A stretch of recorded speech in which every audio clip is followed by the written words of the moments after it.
दोस्तों, अभी तक आप लोगों ने देखा कि रुद्र रुचि के हाथ पैर बांध देता है और फिर खुद आराम से उसके बगल में सो जाता है। अब आगे रुद्र सुबह रुचि के उठने से पहले ही उठ जाता है और उसके हाथ पैर खोल देता है और रेडी होकर नीचे चला जाता है। रुद्र को नीचे आते देख आदि उठकर रुद्र के पास जाकर बोलता है, भाई मुझे आपसे कुछ बात करनी है। तब रुद्र कहता है, हाँ बोलो भाई। आपने भाभी को कॉलेज जाने की इजाज़त दे दी, तो क्या आप मुझे भी अकेले घर से बाहर जाने की इजाज़त देंगे? तब रुद्र ने कहा, तुमसे किसने कहा है कि रुचि कॉलेज जा रही है? तब आदि ने कहा, भाभी ने कहा था। इससे पहले कोई कुछ बोल पाता, दरवाजे से किसी की आवाज़ आती है जो रुद्र को हेलो करते हुए बोलता है, हेलो मिस्टर ब्राय। तो रुद्र उसके हेलो का जवाब देते हुए बोलता है, आइए मिस्टर शर्मा। तो सब लोग मिस्टर शर्मा को देखने लगते हैं। किसी ने पहले कभी मिस्टर शर्मा को नहीं देखा था, तो सब लोग ये सोच रहे थे कि ये कौन है और यहाँ क्यों आए हैं। तभी सीढ़ियों से रुचि उतरते हुए बोलती है, आदि मुझे लेट हो गया है, क्या तुम मुझे कॉलेज छोड़ दोगे? तब आदि कहता है, हाँ ज़रूर छोड़ दूंगा, लेकिन हमारे साथ पूरी फौज जाएगी। तभी रुद्र उन्हें रोकते हुए बोलता है, कोई कहीं नहीं जा रहा है। तो रुचि रोज से बोलती है, लेकिन आपने ही तो कहा था कि मैं कॉलेज में जा सकती हूँ। तब रुद्र ने कहा, मैंने ऐसा कब कहा था? मैंने ये कहा था कि तुम पढ़ सकती हो, ये नहीं बोला था कि तुम कॉलेज जा सकती हो। तब रुचि ने कहा, अगर कॉलेज नहीं जाऊंगी तो पढ़ूंगी कैसे? तब रुद्र कहता है, घर पर। फिर वो शर्मा जी की तरफ इशारा करते हुए बोलता है, इनसे मिलो, ये हैं तुम्हारे टीचर, ये तुम्हें पढ़ाएंगे। रुद्र की बात सुनकर रुचि का मन रोने का कर रहा था। उसे गुस्सा भी आ रहा था कि रुद्र ऐसे कैसे कर सकता है, लेकिन वो कुछ कर भी तो नहीं सकती थी। तो वो गुस्से से बोलती है, मुझे नहीं पढ़ना, मुझे कॉलेज जाना है। अगर आप मुझे कॉलेज नहीं भेज सकते तो मैं नहीं पढ़ूंगी। ये बोलकर वो वहाँ से अपने रूम में चली जाती है। रुचि के वहाँ से जाने के बाद शर्मा जी बोलते हैं, मिस्टर ओब्रॉय क्या वो पढ़ेंगी? तब रुद्र कहता है, हाँ ज़रूर, पर आप कल आइएगा। रुद्र की बात सुनकर शर्मा जी वहाँ से चले जाते हैं। शर्मा जी के जाने के बाद प्रथम रुद्र से बोलता है, अगर वो कॉलेज जाना चाहती है तो उसे जाने देना यार, क्यों उसे ऐसे घर में कैद करके रखे है? देख, ऐसे उसे कैद करने से कुछ नहीं होगा, उल्टा वो तुझसे नफरत करने लगेगी। क्या तू चाहता है कि वो तुझसे नफरत करे?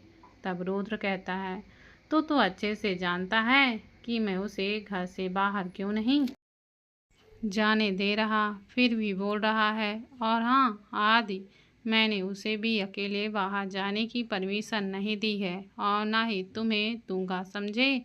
रुद्र की बात सुनकर आदि का चेहरा लटक जाता है और वो मुंह फुलाकर वहाँ से चला जाता है। आदि के वहाँ जाने के बाद प्रथम बोलता है, यार रुद्र, ऐसा कब तक चलेगा? तू क्यों उन दोनों को ऐसे कब तक कैद करके रखेगा? हारिका तो फिर भी ठीक है, वो हमारे साथ बाहर चला जाता है, लेकिन रुचि वैसे कैसे घर में रहेगी? कहीं बाहर आना जाना नहीं तो ऐसे अच्छा खासा इंसान पागल हो जाएगा।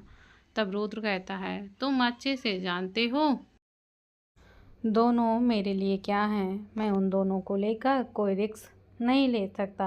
तब प्रथम कहता है, हाँ हम समझ सकते हैं, वैसे ये सब छोड़, तूने कल की पार्टी के बारे में क्या सोचा है? कल घर में पार्टी है, अगर किसी ने रुचि को देख लिया तो लोग उसके बारे में पूछेंगे, तो तू क्या जवाब देगा? तब रुद्र कहता है, रुचि कल की पार्टी में नहीं आएगी, अभी उसे दुनिया के सामने नहीं लाना है। जब तक वो दुनिया को समझने नहीं लगती तब तक तो बिल्कुल नहीं। अगर किसी को पता चल गया कि रुचि मेरी कमजोरी है तो लोग उसका फ़ायदा उठाने की सोचेंगे और मैं नहीं चाहता कि ऐसा कुछ हो। मैं चाहता हूँ रुचि मेरी कमजोरी नहीं, मेरी ताकत बने, इसलिए बात कल से रुचि और आदि दोनों को ट्रेनिंग शुरू हो जानी चाहिए। रूथ की बात सुनकर पार्थ हाँ में सिर हिला देता है। वहीं रुचि रूम में बैठकर रो रही थी और रोते रोते कब वो जमीन पर सो जाती है उसे पता ही नहीं चलता। जब रुद्र रूम में आता है तो देखता है रुचि जमीन पर ही बैठे बैठे सो गई है, तो उसे गोद में उठाकर बेड पर लेटा देता है और कुछ सोफे पर बैठकर अपना काम करने लगता है। रुद्र काम करते हुए बार बार रुचि को ही देख रहा था। उसे रुचि के जगने का इंतजार था। लगभग 2 घंटे के बाद रुचि उठ जाती है और उठकर बैठ जाती है। तभी अंगड़ाई लेते हुए उसकी नज़र रुद्र पर जाती है, जो उसे ही देख रहा था। रुद्र को देखकर रुचि को सुबह जो हुआ उसकी याद आ जाती है, तो रुद्र को इग्नोर करते हुए उठकर वॉशरूम में चली जाती है। कुछ देर बाद वो वॉशरूम से बाहर आती है तो देखती है कि रुद्र रूम में नहीं है, तो गहरी सांस लेते हुए खुद से बोलती है, थैंक गॉड वो राक्षस चला गया, वरना पता नहीं अब कैसे डराता। पता नहीं वो अपने आप को समझता क्या है। जब से यहाँ आई हूँ तब से ना ही मुझे घर से बाहर जाने देता और न ही मुझे प्राची से मिलने देता। जब देखो तब डराते रहते हैं, जैसे आंखों से ही खा जाएंगे। पता नहीं सब उनको कैसे झेलते हैं। मुझसे तो 1 मिनट भी नहीं झेला जाए और मुझे यहाँ कैसे कैद करके रखा है, जैसे मैं उसकी प्रॉपर्टी हूँ। तभी रुचि के पीछे से आवाज़ आती है, ऐसा ही कुछ समझ लो। रुचि समझ गई ये किसकी आवाज़ है, तो वो अपने आप को कोसते हुए बोलती है, रुचि क्या ज़रूरत थी तुझे इतना ज़ोर से बोलने की।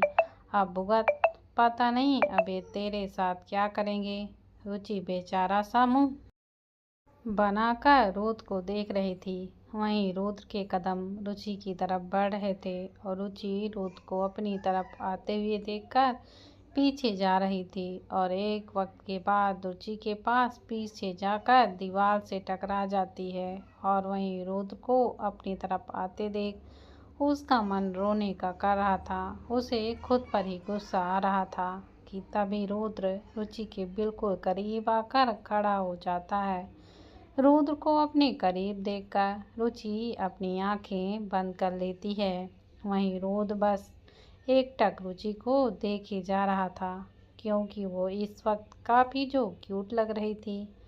तभी रुद्र की नज़र रुचि के गुलाबी होठों पर आकर ठहर जाती है, तो उसे अपना गला सूखता हुआ महसूस होता है। तो वो एक झटके में रुचि से दूर हो जाता है और दूसरी तरफ मुंह फेर कर खड़ा हो जाता है। रुद्र के दूर होने के बाद रुचि एक गहरी सांस लेती है। रुद्र बिना रुचि की तरफ देखकर बोलता है, तुमने पढ़ने से मना क्यों कर दिया। देखो मैं जानता हूँ तुम कॉलेज जाना चाहती हो, लेकिन मैं तुम्हें अभी कॉलेज नहीं भेज सकता। तब रुचि कहती है, क्यों क्यों नहीं भेज सकते। रुद्र कहता है, तुम्हें याद है ना उस रात क्लब में तुम्हारे साथ क्या हुआ था, और मैं यह बिल्कुल नहीं चाहता कि वो सब दोबारा हो। तब रुचि कहती है, मैं पहले भी तो कॉलेज जाया करती थी, तब तो ऐसा कुछ नहीं हुआ और अब भी ऐसा कुछ नहीं होगा। तब रुद्र कहता है, नहीं मैं तुम्हें अभी कॉलेज नहीं जाने दूंगा, तुम्हें यहीं घर से पढ़ना पड़ेगा। रुचि जिद करती हुई बोलती है, नहीं मैं घर से नहीं पढ़ूंगी, मुझे नहीं पढ़ना है। रुद्र कहता है, ओके तुम्हें कॉलेज जाना है तो ठीक है, 1 महीने तक तुम रोज़ सुबह 5 बजे उठकर वर्कआउट करोगी। जो पाठ तुमसे करवाएगा और जो टीचर पढ़ाने आएंगे उनसे तुम्हें पढ़ना होगा 1 महीने के लिए। उसके बाद मैं तुम्हें कॉलेज जाने की परमिशन दे दूंगा। रुद्र की बात सुनकर वो बोलती है, पक्का 1 महीने के बाद आप मुझे जाने दोगे। तो रुद्र हाँ में अपना सिर हिला देता है। तो रुचि खुशी खुशी मान जाती है, लेकिन उसे कहाँ पता था कि उसके ये 1 महीने के 30 दिन 30 साल के बराबर होने वाले थे। रुचि रुद्र की बात मान जाती है। उसने सोचा था कि रुद्र जो कुछ बोल रहा है वो आसान होगा, लेकिन उसे कहाँ पता था कि अब आगे उसके साथ क्या क्या होने वाला था। रुचि के बात मानने पर रुद्र बोलता है, गुड, अब तुम नीचे चलकर ब्रेकफास्ट कर लो। तो रुचि रुद्र के साथ नीचे चली जाती है। उन दोनों को नीचे आते देखकर पार्थ बोलता है, यार, रुद्र के पास ऐसा कौन सा जादू है जो रुचि को इतनी जल्दी मना लेता है। तब प्रथम कहता है, कोई जादू नहीं है, उसे लोगों से बात मनवाना अच्छे से आता है। और एक बात अच्छी है कि वो कम से कम उसे मना तो लेता है, नहीं तो किसी के नाराज होने से उसे कोई फर्क ही नहीं पड़ता। तब तक रुद्र और रुचि वहाँ आ जाते हैं और फिर सब नाश्ते के लिए बैठ जाते हैं। तभी रुद्र पार्थ से बोलता है, पार्थ, कल सुबह से तुम्हें आदि और रुचि को ट्रेनिंग शुरू करनी है, ये तुम्हारी जिम्मेदारी है। तभी आदि बोलता है, भाई, किस चीज़ की ट्रेनिंग है यह? तब रुद्र कहता है, तुम लोगों के फिट रहने की। अपनी हालत देखी है क्या हो रखी है? तब आदि कहता है, भाई, मेरी हालत बिल्कुल ठीक है। अभी तो बहुत सी लड़कियों की लाइन लगी है मेरे पीछे, वो मेरे 6 पैक एब्स पर मरती हैं और आप मुझे फिट रहने के लिए बोल रहे हैं। तब रुद्र कहता है, हाँ पता है मुझे, लेकिन लड़कियों की लाइन लगाने के लिए ही नहीं, सेल्फ डिफेंस के लिए भी फिट रहना ज़रूरी है, समझे? तब आदि कहता है, भाई, मैं खुद को प्रोटेक्ट कर सकता हूँ। रुद्र कहता है, अच्छा ठीक है, अभी पता चल जाएगा। चलो, तुम मेरे एक अटैक से ही बच कर दिखा दो तो मैं तुम्हारी ट्रेनिंग नहीं करवाऊँगा। आदि कॉन्फिडेंट से, इसमें कौन सी बड़ी बात है, एक क्या, मैं तो सारे अटैक से बच कर दिखा दूँगा। रुद्र कहता है, गुड, चलो फिर देख ही लेते हैं। और फिर रुद्र आदि को लेकर हॉल में चला जाता है। उन लोगों के पीछे सब लोग भी उनके पीछे आ जाते हैं। रुद्र आदि से बोलता है, चलो तुम मुझ पर अटैक करो। आदि कहता है, भाई, आप ही कीजिए, मैं बच के दिखाऊंगा ही नहीं बल्कि बता भी दूंगा कि मेरी फाइटिंग कैसी है। तब रुद्र कहता है, ओके। और फिर रुद्र के एक ही बार में आदि जमीन पर था। तब रुद्र कहता है, हो गया प्रूफ, अब कल सुबह से ट्रेनिंग लोगे। आदि कहता है, भाई, लेकिन आपने जब अटैक किया तब तो मैं तैयार नहीं था, एक बार फिर से करते हैं। और फिर इस बार भी आदि जमीन पर धूल चाट रहा था। अब मुझे कुछ नहीं सुनना, कल सुबह रेडी रहना, इतना बोलकर रुद्र वहाँ से चला जाता है। रुद्र के जाते ही अभी जाकर आदि को उठाते हुए बोलता है, क्या ज़रूरत थी फालतू में सुबह सुबह पड़ गई ना, क्या मिला तुझे? आदि कहता है, मुझे लगा था कि शायद मैं सुबह सुबह जल्दी जगने वाली पनिशमेंट से बच जाऊं, लेकिन यहाँ तो आज से ही पनिशमेंट मिलना शुरू हो गया। तब प्रथम कहता है, ये पनिशमेंट तूने खुद ही ली है। तब आदि कहते हैं, मुझे क्या पता था ऐसा कुछ होगा। प्रथम कहता है, कोई बात नहीं, अब चल नाश्ता कर ले। और फिर सब लोग नाश्ता करने के लिए चले जाते हैं। रुचि नाश्ता करने के बाद रूम में चली जाती है।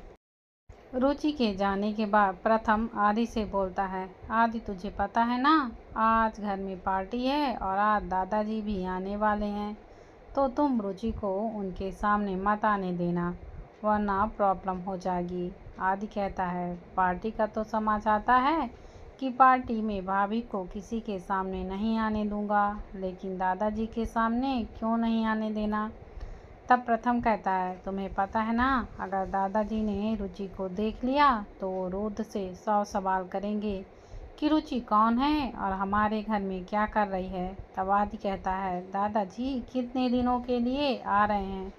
तब प्रथम कहता है, वो कल वापस लंदन चले जाएंगे, तब तक रुचि को उनके सामने नहीं आने देना। आदि कहता है, मैं कोशिश करूँगा। प्रथम कहता है, चल अब मैं चलता हूँ, मुझे दादाजी को एयरपोर्ट से लेने भी जाना है। और वो वहाँ से एयरपोर्ट के लिए निकल जाता है। वहीं रुचि अपने रूम में बैठकर टीवी पर कार्टून देख रही थी। तभी रुद्र वहाँ आता है। रुचि को कार्टून देखते हुए देखकर अपने मन में सोचता है, ये अभी भी बच्ची है, पता नहीं कब बड़ी होगी। और वो आकर रुचि के सामने खड़ा होकर बोलता है, ये क्या कर रही हो? रुद्र को ऐसे सामने खड़े होने से रुचि इरिटेट होते हुए बोलती है। क्या कर रहे हैं आप? हटिए सामने से, मुझे देखने दीजिए। तब रुद्र कहता है, तुम कोई छोटी बच्ची नहीं हो जो कार्टून देख रही हो। टीवी बंद करो और थोड़ा बहुत पढ़ लो। तब रुचि कहती है, मुझे अभी नहीं पढ़ना, मुझे अभी टीवी देखना है। रुद्र कहता है, तुम सच में अभी भी बच्ची ही हो। रुचि रुद्र के खुद को बच्ची बुलाने पर चिढ़ जाती है और वो चिढ़ते हुए बोलती है, मैं बच्ची नहीं हूँ, आप मुझे बच्ची बोलना बंद कीजिए, मैं बड़ी हो गई हूँ। रुद्र कहता है, देख कर तो नहीं लगता, अभी भी बच्चों की तरह कार्टून देखती हो। बड़े कार्टून नहीं देखते, समझी? रुचि कहती है, ठीक है, तो मैं भी वही देखूंगी जो सब देखते हैं। रुद्र कहता है, गुड। और फिर वो एक बॉलीवुड मूवी लगा देता है तो रुचि उसे देखने लगती है। कुछ देर देखने के बाद उसमें किसिंग सीन आ जाता है, जिसे देखकर रुचि एकदम से उछल पड़ती है और अपनी आंखों पर हाथ रखकर चिल्लाते हुए बोलती है, जी मुझे नहीं देखना, इसे हटाइए। तब रुद्र कहता है, क्या हुआ, हवा निकल गई? और वैसे भी ये इतना भी बुरा नहीं है, हर कपल ये सब करते हैं और हम भी तो एक कपल है ना, तो हम भी ये सब कर सकते हैं। तब रुचि कहती है, नहीं, मुझे ये नहीं देखना है और ना ही ये सब करना है। आपने पहले भी मुझे किस किया था जो मुझे बिल्कुल भी अच्छा नहीं लगा। रुद्र कहता है, क्या मैं जान सकता हूँ कि तुम्हें क्यों अच्छा नहीं लगा? क्या तुम्हें मुझ पे डर लगता है? मेरे साथ सेफ फील नहीं हो क्या? तुम्हें ऐसा लगता है कि मैं तुम्हारे साथ कुछ गलत कर दूँगा? रुचि कहती है, मुझे ऐसा नहीं लगता, लेकिन आप मुझे हमेशा डराते हो। लेकिन जब मैं आपके साथ होती हूँ तो मुझे अच्छा लगता है। मुझे ऐसा लगता है कि आपके होते हुए मुझे कोई चोट नहीं पहुँचा सकता।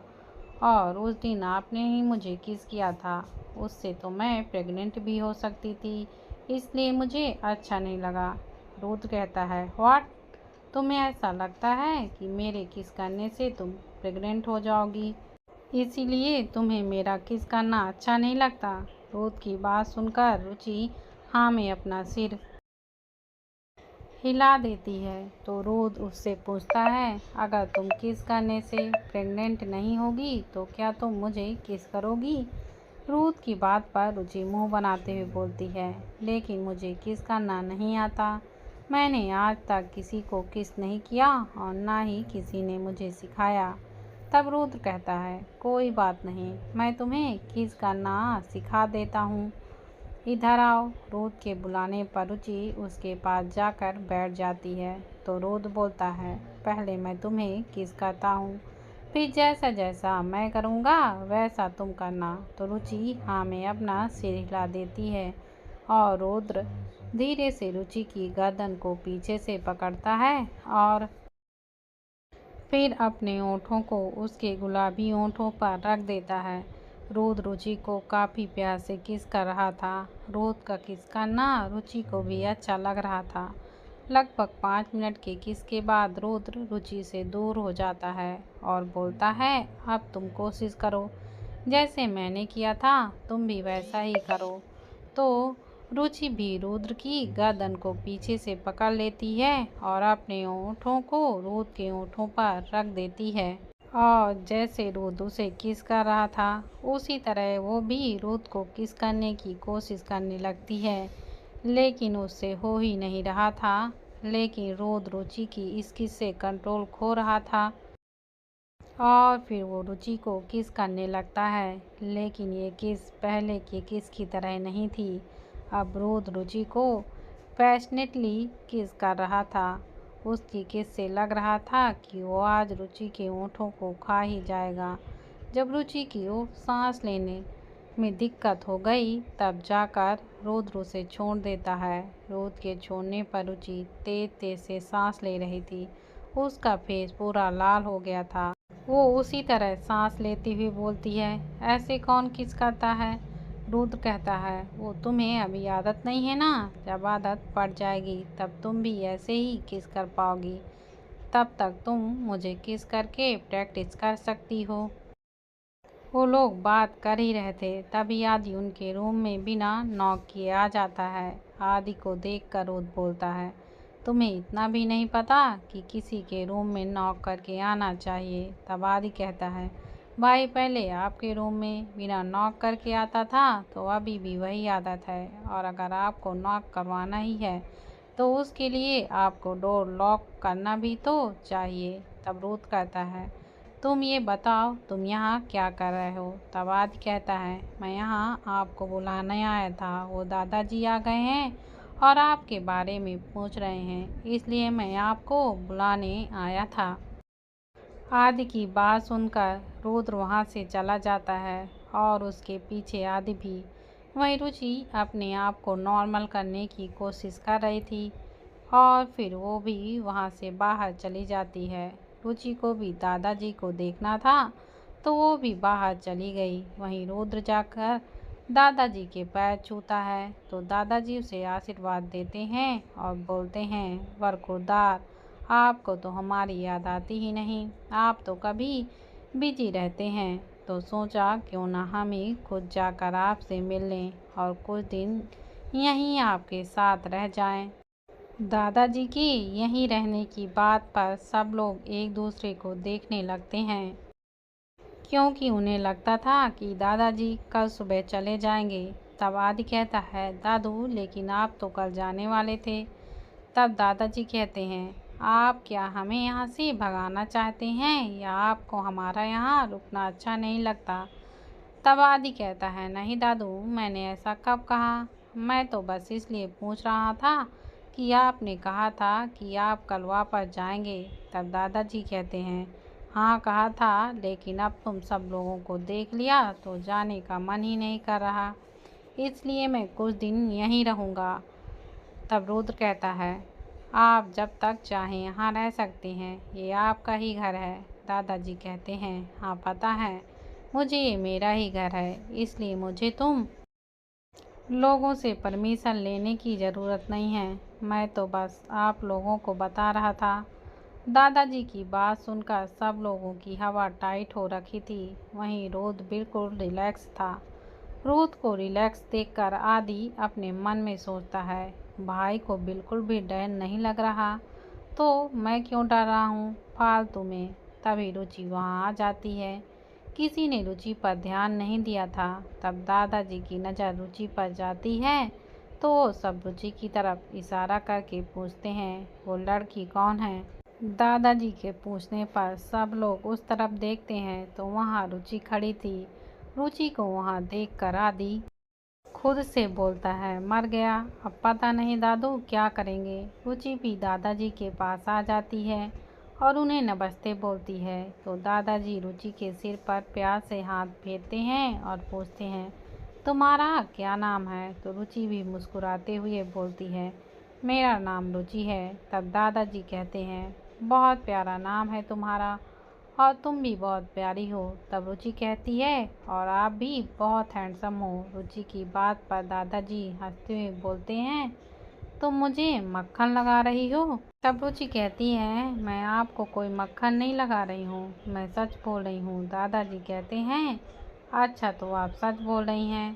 दादाजी और रुचि दोनों बात कर रहे थे। उन्हें ऐसे बात करते देख प्रथम रोज से बोलता है, इन्हें देखकर ऐसा लगता है जैसे तेरे दादाजी नहीं, रुचि के दादाजी हैं। तभी आदि बोलता है, सच बताऊं तो मुझे अभी भाभी से जलन हो रही है, क्योंकि दादू उनसे ऐसे बात कर रहे हैं जैसे वो उनकी खोई हुई पोती है और मुझसे ऐसे बात करते हैं जैसे मैं उनके दुश्मन का पोता हूँ। तब प्रथम कहता है, तो कुछ भी बकवास करता है, ये तू भी अच्छे से जानता है कि दादाजी तुझसे बहुत प्यार करते हैं, फिर भी जब देखो तब रोता रहता है। और अच्छा है दादाजी को रुचि पसंद आ गई तो रुद्र की शादी में कोई प्रॉब्लम नहीं होगी। तभी रुचि बोलती है, दादाजी मैं अभी आती हूँ, मुझे कुछ काम याद आ गया। ये बोलकर वो वहाँ से चली जाती है। रुचि के जाने के बाद दादाजी सबसे पूछते हैं, वैसे ये लड़की है कौन और हमारे घर में क्या कर रही है? तब रुद्र बोलता है, वो मेरी गर्लफ्रेंड है। रुद्र के ऐसा बोलने पर सब शॉक्ड होकर रुद्र को देख रहे थे और सोच रहे थे पता नहीं अब क्या होगा। तब दादाजी कहते हैं तुम्हारी कोई गर्लफ्रेंड भी है, तुमने कभी बताया नहीं। हम तो तुम्हारी शादी जायसवाल की बेटी से कराना चाहते थे और हमने उनसे बोल भी दिया था। अगर तुम ये सब पहले बता देते तो कोई तुम्हारी गर्लफ्रेंड भी है तो हम उनसे नहीं बोलते। तब रुद्र कहता है आप उनको मना कर दीजिए, और वैसे भी मुझे वो लड़की बिल्कुल भी पसंद नहीं है। दादाजी कहते हैं हम उन्हें मना नहीं कर सकते, हमने जवान दी है और हम पीछे नहीं हट सकते, और हम तुम्हारी खुशियों को भी तुमसे दूर नहीं कर सकते, तो हमें कुछ सोचना पड़ेगा। तब आदि कहता है दादू इसमें सोचना क्या है, आप उनसे सीधे सीधे बोल दीजिए कि भाई ने आपको बिना बताए शादी कर ली है। बस अब वो किसी शादीशुदा लड़के से तो अपनी बेटी की शादी नहीं करवाएंगे, इससे वो आपको कुछ बोलेंगे भी नहीं, और भाई को भी उस मेकअप की दुकान से शादी नहीं करनी पड़ेगी। आदि की बात सुनकर दादाजी बोलते हैं क्या बात है, ये बात तो मैंने सोची ही नहीं। कभी कभी खोटा सिक्का भी काम आ जाता है। तब आदि बोलता है क्या दादू आपको मैं खोटा सिक्का नजर आता हूँ। तब दादाजी कहते हैं अरे नहीं मेरे शेर, मैं तो मजाक कर रहा था। इन सब लोगों में एक तू ही है समझदार, बाकी सब तो बेवकूफ़ हैं। दादाजी बोलते हैं वैसे आदि बोल सही रहा है, हम ऐसा कर सकते हैं, लेकिन मैं झूठ नहीं बोल सकता। तब आदि कहता है दादू लेकिन उन्हें बताएगा कौन। तब दादाजी कहते हैं बताऊंगा तो मैं ही, लेकिन झूठ नहीं बोलूँगा, सच बोलूँगा। तब आदि कहता है लेकिन आप सच कैसे बोलेंगे, भाई की तो अभी तक शादी ही नहीं हुई, तो आपको झूठ बोलना ही पड़ेगा। तब दादाजी कहते हैं नहीं मुझे झूठ नहीं बोलना पड़ेगा, अगर वो शादी कर लेता है तो। दादाजी की बात सुनकर सब शॉक में थे। तभी प्रथम बोलता है दादाजी शादी वो भी इतनी जल्दी, और इतनी जल्दी रुद्र शादी कैसे करेगा और किससे करेगा। तब दादाजी कहते हैं किससे करेगा, ये क्या बात है तुम्हारी, उसकी वो गर्लफ्रेंड है ना, उससे और किससे करेगा, और ये शादी, और हाँ वो इस घर में बिना शादी के रह रही है जिसे मैं मंजूरी नहीं देता। अगर रोज तुम उससे इस घर में रखना चाहते हो तो तुम्हें उससे शादी करनी पड़ेगी। अगर तुम शादी नहीं करोगे तो तुम्हारी गर्लफ्रेंड भी इस घर में तुम्हारे साथ बिना शादी के नहीं रह सकती। तब प्रथम कहता है लेकिन दादाजी रुचि अभी शादी के लिए तैयार नहीं है, वो अभी शादी नहीं करना चाहती। दादाजी कहते हैं क्यों, वो क्यों नहीं शादी करना चाहती, मैं उससे बात करूँगा, अगर वो शादी नहीं करेगी तो इस घर में भी नहीं रह सकती। रुद्र कहता है इसकी कोई ज़रूरत नहीं है, मैं उसे मना लूँगा, आप चिंता मत कीजिए, वो मान जाएगी।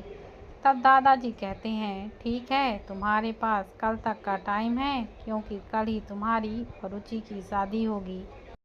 तब आदि कहता है दादू इतनी जल्दी हम शादी की तैयारी कैसे करेंगे, शादी में कितनी सारी रस्में होती हैं और गेस्ट को इनवाइट भी करना होता है, ये सब हम एक दिन में कैसे करेंगे। तब रुद्र कहता है इसकी कोई ज़रूरत नहीं है, शादी सीक्रेटली होगी, तो ना ही हम किसी को इनवाइट करेंगे और ना ही कोई और फंक्शन होंगे, बस शादी। तब आदि कहता है भाई लेकिन क्यों, हम किसी को इनवाइट क्यों नहीं कर सकते। रुद्र कहता है क्योंकि मैं नहीं चाहता कि हमारी शादी के बारे में किसी को पता चले। तुम्हें पता है ना हमारे दुश्मन मेरी कमज़ोरी की तलाश में रहते हैं, और मैं नहीं चाहता कि रुचि को वो मेरी कमज़ोरी की तरह इस्तेमाल करें। जब टाइम आएगा तब मैं दुनिया को हमारी शादी के बारे में बता दूंगा, लेकिन अभी नहीं। तब दादाजी कहते हैं ठीक है लेकिन तुम्हें कल ही शादी करनी है, ये बात मत भूलना। रुद्र कहता है ठीक है मैं कल ही शादी करूँगा। दादाजी कहते हैं ठीक है अब सब लोग जाकर शाम की पार्टी की तैयारी करो, और हाँ रुद्र तुम अपनी गर्लफ्रेंड से भी बोल देना वो भी पार्टी के लिए तैयार हो जाए। तब रुद्र कहता है नहीं वो इस पार्टी में नहीं आएगी, तब दादाजी कहते हैं, क्यों, वो क्यों नहीं आएगी इस पार्टी में? तब रुद्र कहता है, क्योंकि मैं नहीं चाहता रुचि किसी के सामने आए, इससे उसकी जान को खतरा हो सकता है। तब दादाजी कहते हैं, ऐसा कुछ नहीं होगा, तुम उसे ऐसे कैद करके नहीं रह सकते हो, वो इस पार्टी में ज़रूर आएगी और ये हमारा आखिरी फैसला है। ये बोलकर दादाजी वहाँ से चले जाते हैं। दादाजी के जाने के बाद प्रथम बोलता है, अब तो तुझे रुचि को पार्टी में लाना ही पड़ेगा, क्योंकि ये दादाजी का फैसला है। वैसे मैं उनके फैसले से सहमत हूँ, लेकिन पहले वाले फैसले से नहीं। या तो उनकी बात कैसे मान सकता है, तो रुचि से कल शादी कैसे कर सकता है, और वो तुझसे शादी करने के लिए क्यों मानेगी? तब रुद्र कहता है, क्योंकि यही एक तरीका है उसे अपने पास रखने का, और वो ज़रूर मानेगी। सब लोग वहाँ से चले जाते हैं। वहीं दादाजी रुचि के पास थे, वो एक दूसरे से बात कर रहे थे। तभी दादाजी रुचि से बोलते हैं, बेटा आज की पार्टी की तैयारी कर ली? तब रुचि कहती है, आज पार्टी है, लेकिन मुझे तो पता ही नहीं। तब दादाजी कहते हैं, तो तुम्हें रुद्र ने बताया नहीं? मैं उसकी अच्छे से खबर लूँगा। वैसे तुम आज की पार्टी के लिए रेडी रहना। तब रुचि कहती है, ठीक है, लेकिन मेरे पास पार्टी में पहनने के लिए कपड़े नहीं हैं। तब दादाजी कहते हैं, कोई बात नहीं, मैं अभी रुद्र को बोलता हूँ, वो तुम्हारे लिए कपड़े दिलवाएगा। तभी रुद्र भी वहाँ आ जाता है। रुद्र को देखकर दादाजी बोलते हैं, रुद्र अच्छा हुआ तुम आ गए, मुझे तुमसे कुछ बातें करनी थी। तुम अभी रुचि को लेकर शॉपिंग के लिए जाओगे और उसे एक अच्छी सी ड्रेस दिलवाओगे आज की पार्टी के लिए। तब रुद्र कहता है, तो इसमें बाहर जाने की क्या ज़रूरत है, कपड़े घर पर भी आ सकते हैं।